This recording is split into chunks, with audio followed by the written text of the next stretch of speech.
Okay, we're back for part 2 of the GPS assisted ionizing radiation survey meter build video.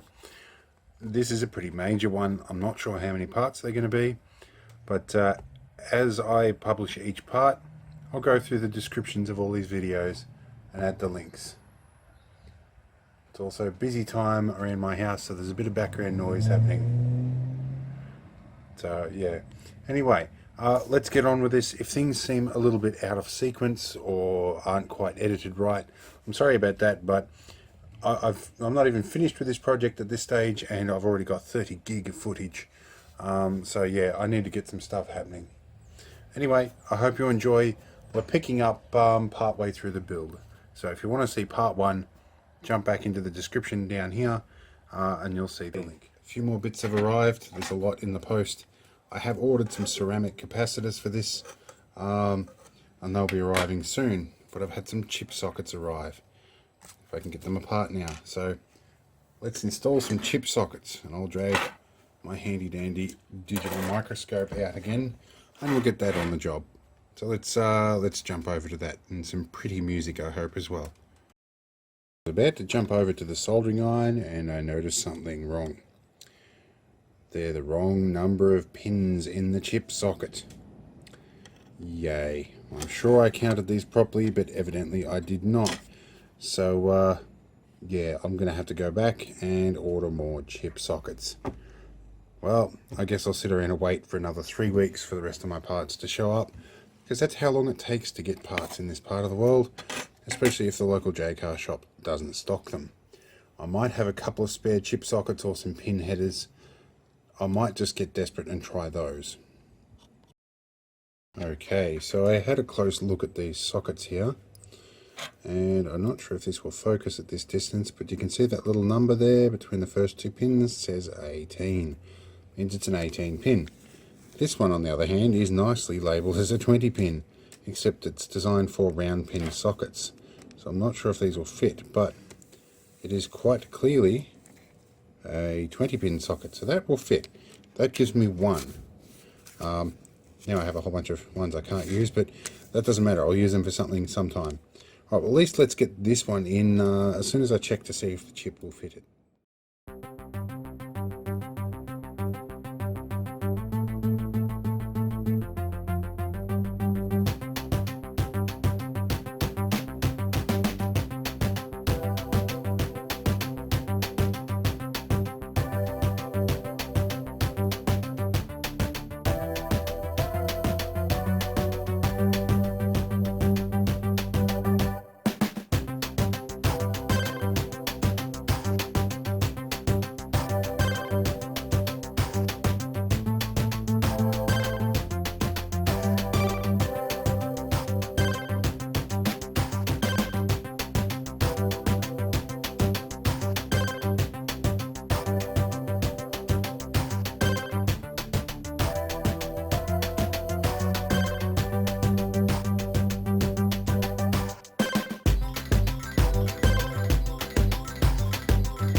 So Tinkerman Mick has kindly donated some pin headers for me. Not quite what I'd hoped to use. And these are a pin shorter again. I might have to cut these up. But fortunately these will fit with the square pins. So I'm going to have an experiment with a pair of flush cutters and see if I can trim these down. and see if we can make them work. It's a bit of desperate times, but this is the efforts to go to avoid having to wait a month for stuff from China. So let's see what we can do here. Right, I decided to just go back to the drawing board for a minute and pull a bunch of parts out and have an experiment. So, these pin headers, I found that, okay, I have a bit of problem with dexterity today, but go into that later. I found that these pin headers, they really are too deep for these to make any kind of reliable contact. I can just push this up and it'll drop out. That's not going to be good, especially for something that's doing sort of computing. Whereas these sockets would be my preferred choice. They drop in very nicely. However, whilst the pins on this kept falling out, the pins on a real chip into these round sockets do actually slot in nicely, and I seem to recall that was the case from when I did this years ago when I got desperate. Very much the same situation. So that's going to go in fairly firmly into these round cupped sockets, and it should stay in with enough force that it should hold the chip in. So I think I'm going to go ahead and put one of these guys in, and I'll put, when I get some more 20 pin versions of these, I'll put that in. So I think we'll go down the way of the round pin one. I think it'll probably work. I'm making 2 of these, so, and I've got about 4 boards left. I gave one to Tickerman Mick to make. So let's see how we go. Alright, well, I had to skip a whole section because I forgot to hit the record button when I did this. And you'll have to excuse my apprentice in the background providing a bit of backing music with her game. But yeah, I put this round pin socket in here and forgot to hit the record button for most of it. Fortunately, Tinkerman Mick has come through with a whole bunch of 20 pin sockets of exactly the type I needed, and a few 8 pins for the 555 timers that I've already soldered directly on the board, but that's alright. I've still got 2 more blank boards, and I have a second Geiger tube on the way. And backing track's interesting, isn't it? Alright. Every time I seem to get those apart, I seem to stab my finger and bend the pins. Perhaps I should use my proper chip pulling tool. Anyway, we'll get one of these on the board, we'll get this soldered, and we'll have a look under the microscope just for the interest's sake. Okay, so I'm going to solder this chip socket in just for the hell of it, okay?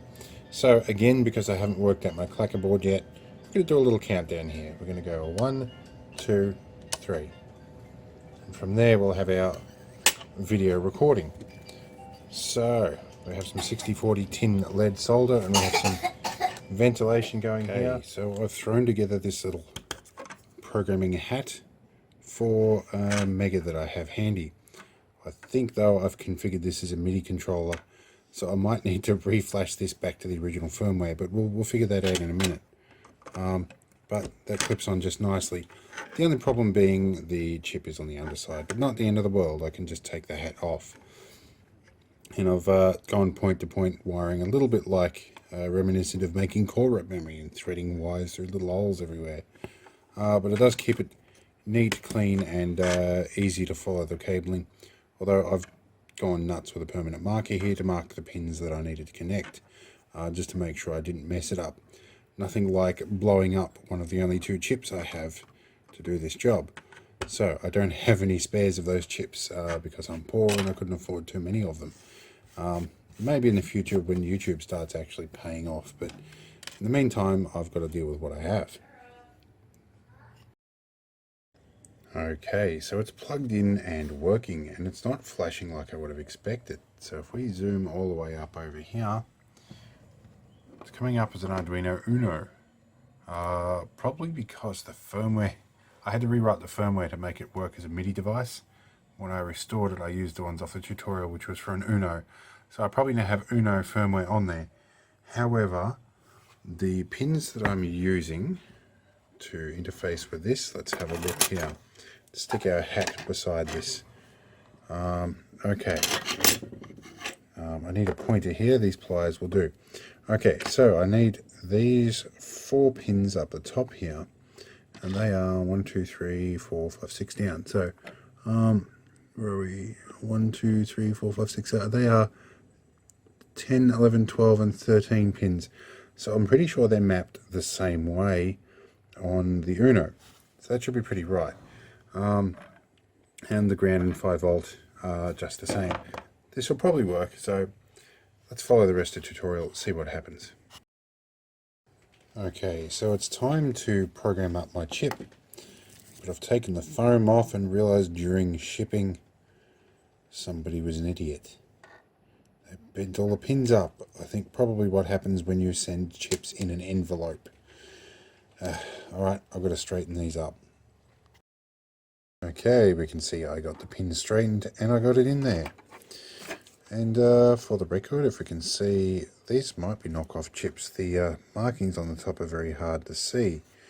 But it is an Atmel ATTiny 2313A-PU. Not sure what the -A-P or the A-PU is all about. Not sure what that is, but we'll see if it works. Hopefully it does. Alright, I think I've got everything worked out, and just so we acknowledge the author here, it's Jeff Kaiser from Mighty Home Engineering. He's the one that came up with this whole board that I'm finding a cheap way around building. Now we've set our board set up and our clock, and we've set our programmer up as an Arduino as ISP. Now I think we should be able to set our port as well. Our port is not present, but that will show up once we turn things on, so we'll set that shortly. Having a quick glance down here, firstly I'm checking up here to make sure that I've started copying and pasting the C++ code from the correct position, because this came out as a .c file, not as an INO file, so I've had to copy and paste this in here, and I want to make sure that it's actually all copied correctly. Alright, so before we do this, let's just do a verify and a compile, and we'll save it and make sure it's actually happening. I better give it a name, so we'll do that and we'll compile it and we'll be right back. So we're currently compiling here with a little green bar in the corner, and we'll see what happens. This is probably the hardest part of the whole project here, is getting these little chips programmed. And I've got one hidden under the board on my little programmer here. So we'll see what happens. We'll find out what's archiving a built-in core. Okay, so it looks like it's compiled correctly. That's good. Okay. I'm happy. We should be right to program this. So let's get a different angle and see what happens. Okay, we got it to compile, and I think I found the problem. And this is a bit of idiot proofing, but I figured out that I turned link time optimization on when I changed all the settings. So by disabling link time optimization, it has compiled. So let's turn some things on here. Let's turn our programmer on. We'll go down here. We have our light on. It's given it time to boot up. Let's go to Tools. Check our board. COM port is fine. And you'll have to ignore the yo gabba gabba in the background. My apprentice is getting ready for bed. Let's hit the upload. Let's see what happens. I don't have a blinking LED on the board, so it's probably not going to do much for us. It's compiling the sketch again, which is what Arduino does, so we'll just wait for that. Waiting, potentially slowly suffocating. And we have a compile error again, and it's going on about the link time optimization again. Alright, so I think that's saying a file is not found. It's no such file or directory. Alright, that's probably something in the code I'm going to have to look at. So more research is needed. Alright, I've upgraded Arduino to version 1.8.9. We are compiling. It's successfully verified and compiled before. Now I've just turned on my programmer. It seems to have completed compiling. I'm hearing that typical processing noise happening from my motherboard. It's a bit of high frequency noise, but that means it's thinking. Problem uploading to the board. Well, this is further than I got before. So let's have a look here. Okay, the programmer is not responding. Invalid device signature. Double check connections and try again. Okay. let's maybe that might be, I might need to re-enable that link time optimization for that. Okay, so turns out I made a mistake. Surprise, surprise. So where's my little pointy pin here? I'm using a viewfinder here. So that should actually be pin 13 and that should be pin 12. So these two are backwards. Send and receive lines backwards. Well, that certainly throws a spanner in the works. Luckily it wasn't the power connections. And I checked them probably the most thoroughly. So we're going to cheat here. We're just going to literally flip these two over. I could rethread all these cables and do something really nice and pretty, but I don't think I'm going to, considering I'm only going to program 2 chips. Alright, let's use these guys. And oh, these shakes are getting annoying. Let's drop you down there. And we'll drop you back down there. Alright, still looks neat enough. A little embarrassing that I had to cross that over, but you know what? We can probably give it a poke and a prod and make it look a little neater. We'll give these guys a bit of a poke. Okay, let's see how we go. We're trying again with the corrected connections. And we've got link time optimization off. So it looks like it's compiled. Smoke test time. Are we going to work? I see lights flicking on my Arduino as an ISP. Oh, okay. Invalid device signature. Program is not responding. It's going to be a long night. Okay, so lesson, ladies and gentlemen. Use chip removal tools or you can end up with microchip legs through your finger. I guess it's kind of like a painful way of taking a blood glucose test.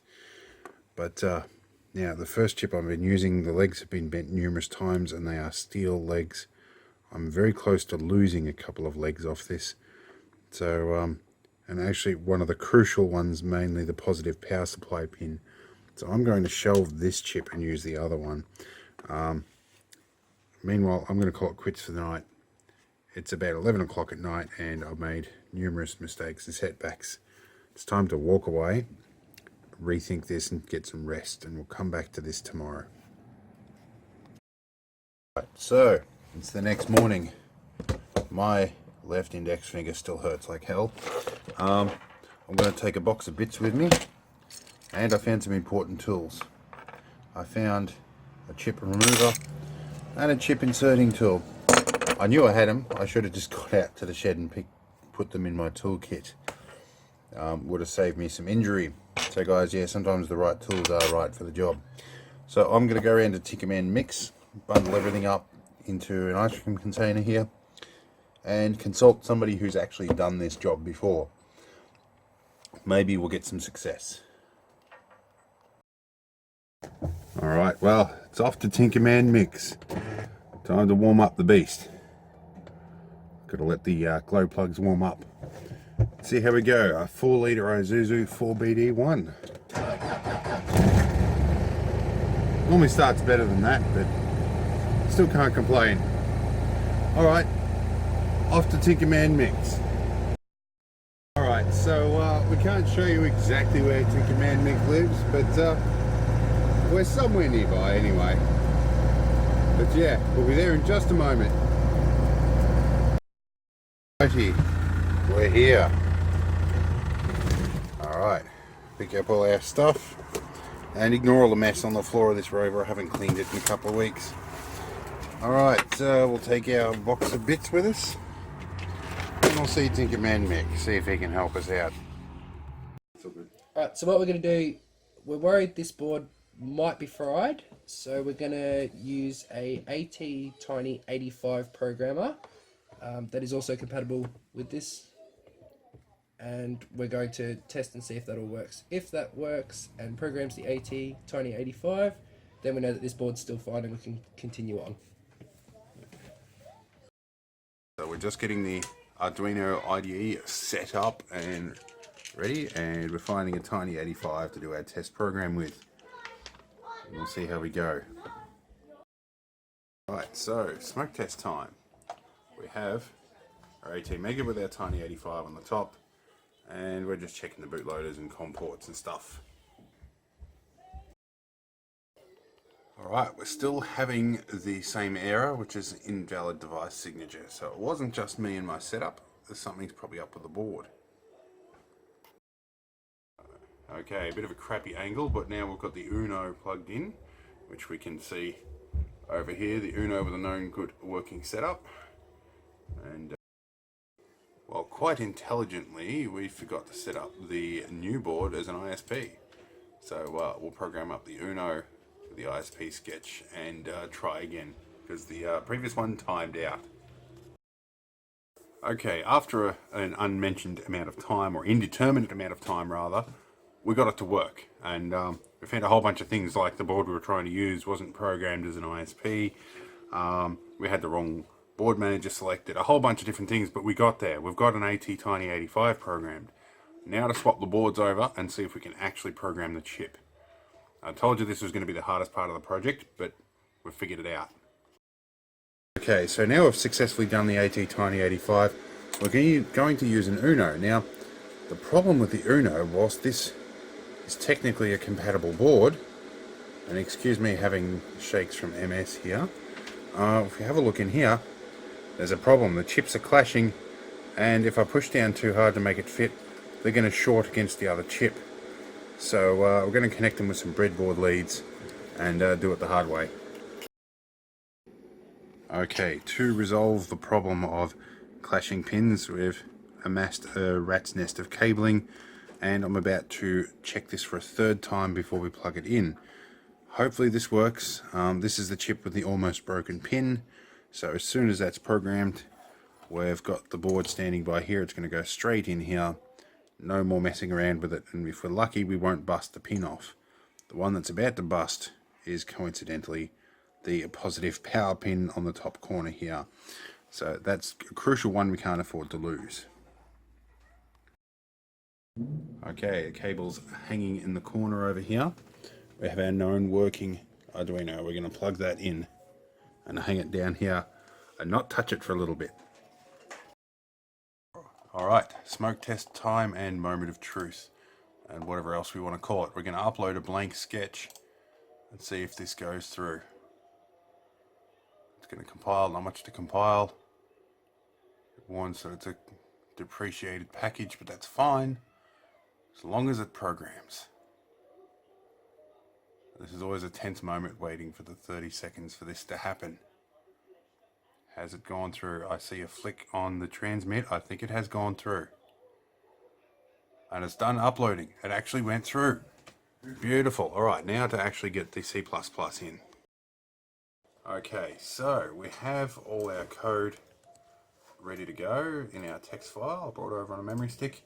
Now we need to go and select our programmer. I'm going to go a new one. Spank a new one. We're going to get rid of all of that. We're going to delete it, and we're going to go paste.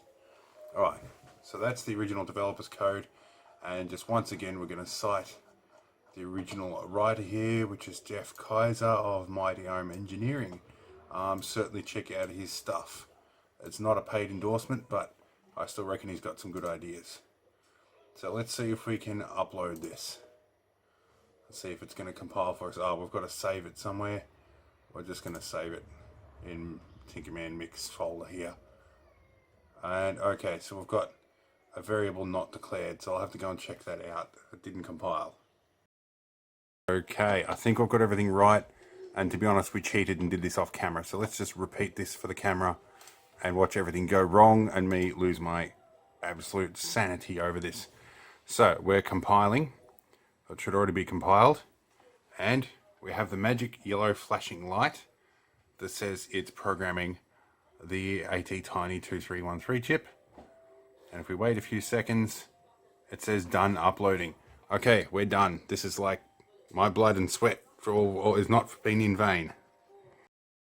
Okay, I've taken over Tinkerman Mix bench, and we have to do the tricky bit of pulling out this rather damaged chip, or almost damaged. So I'm using the proper extraction tool.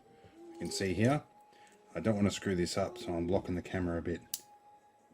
Okay, it's come out very gently. We didn't lose a pin.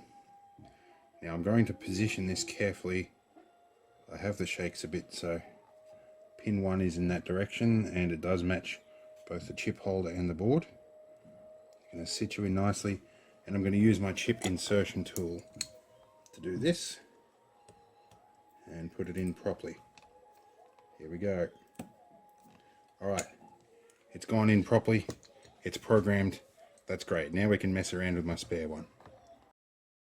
So I've decided I'm going to program the second chip and try and do it with the original setup, as we've rewritten the ISP code to this and we've got everything working. So I want to see if this board is the problem. And true to form, the supplier who sent me these put them in an envelope, and the second chip has got bent pins too. I think I'm going to leave some additional feedback on eBay about that. Alright, I'm back in my own workshop and my own tools, which I'm happy about.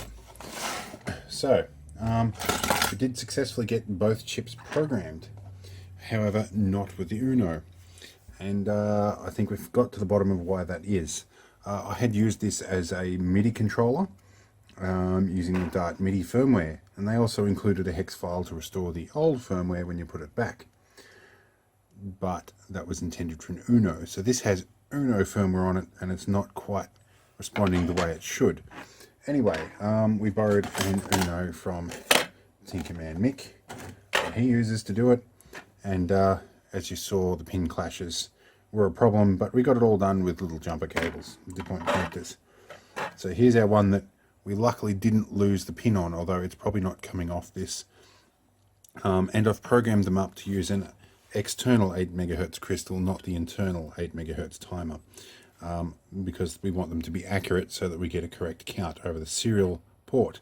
However, I'm going to be doing most of that on Raspberry Pi anyway, so it really doesn't matter. I could probably do without the crystal in that case, but I'm going to have the Raspberry Pi do the counting, and I'm going to have it fitted with a real-time clock, so that's alright.